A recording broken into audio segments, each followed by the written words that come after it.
Merci. Merci, Monsieur Paul Molac. Merci, Monsieur le Président. Donc, le pouvoir législatif de la Ve République a ceci de particulier qu'il ne fait pas la loi. Première chose. Je pense que Locke ou Montesquieu ne seraient pas forcément d'accord avec ça. La deuxième chose, c'est quand j'ai vu que l'on voulait limiter la possibilité d'amendement, le droit inaliénable du député, je me suis retrouvé un peu inquiet, parce que déjà qu'on ne fait pas la loi, si en plus on ne peut pas la discuter, là, on pourrait avoir franchement un problème. Donc, la première mouture qui est sortie, effectivement, ne me plaisait pas, mais j'ai vu qu'il y avait un certain nombre d'amendements qui revenaient à quelque chose de plus acceptable.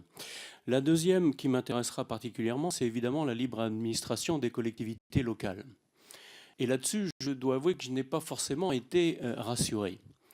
Car on nous a dit tout à l'heure, cher Marc, que le Parlement pouvait légiférer et faire des statuts spéciaux. Bien sûr qu'il le peut.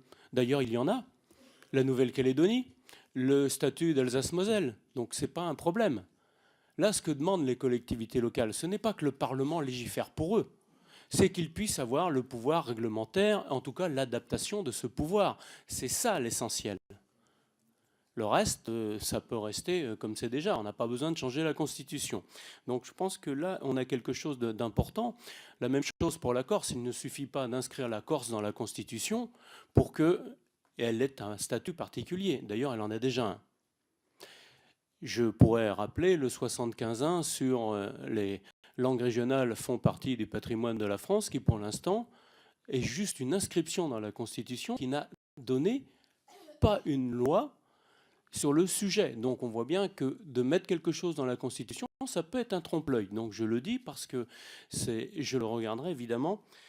Et puis la dernière chose, c'est évidemment le fait qu'il y a eu une promesse du candidat Macron qui est la ratification de la Charte européenne des langues minoritaires. Je ne la vois pas dans le projet de loi. Et que donc je porterai un certain nombre d'amendements là-dessus. Je vous remercie. Merci.